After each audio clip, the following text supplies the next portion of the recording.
Or is that just market competition at work? It's not obvious, is it?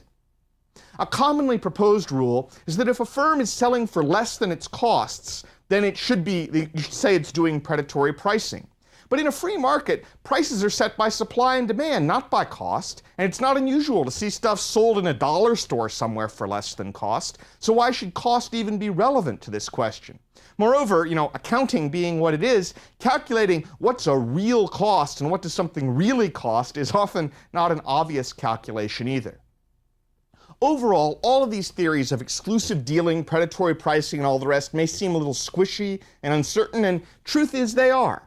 Usually, some cases are clearly anti-competitive and some are clearly not, and there's a gray area in between, which is less than ideal. It would always be better if the law was clear-cut, not gray, but it doesn't seem avoidable to have some grayness.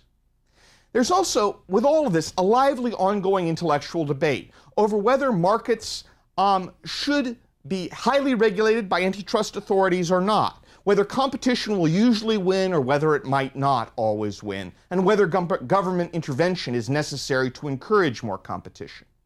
The case for backing off antitrust enforcement, except in very extreme cases, goes like this.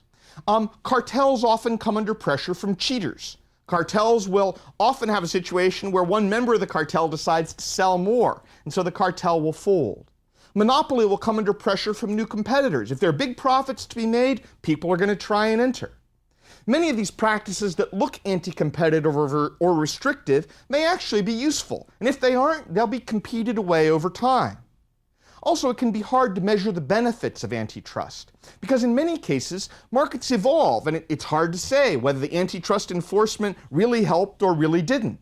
In other cases, maybe you prosecute one company for antitrust and you deter other firms, but you deterred them so they never did anything bad, and it's hard to measure how beneficial the antitrust enforcement was. Ultimately, we want firms to focus on making innovative, new, useful products. We don't want firms to focus on guessing what the government competition regulators are going to decide. Moreover, it's worth remembering, government regulators sometimes decide for non-economic reasons. They might get political pressure from state legislatures.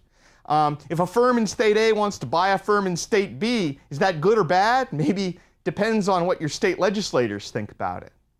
Well, most of those in favor of having less antitrust are economists, and I think I'll just sort of assume that most people listening to these lectures tend to think of themselves as people who like enforcing antitrust, and they believe that you should really go after big companies that are blocking the market.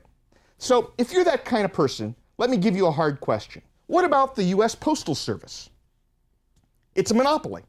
All around the world, other countries have broken up their national mail monopolies and allowed greater competition in the delivery of the mail. Of all the high-income countries in the world, in Europe, Japan, Canada, the US probably has the least competition in its postal service of any of them. Now, before you start telling me all the problems with breaking up the post office, remember, there are a lot of problems with breaking up AT&T and Microsoft too. If you're an antitrust supporter, you want to be hesitant before saying you can't break things up. As I say, post office has already been broken up in Germany and Sweden and lots of other countries. They've worked out the problems. So if you think of yourself as favoring strong antitrust enforcement, what about breaking up the post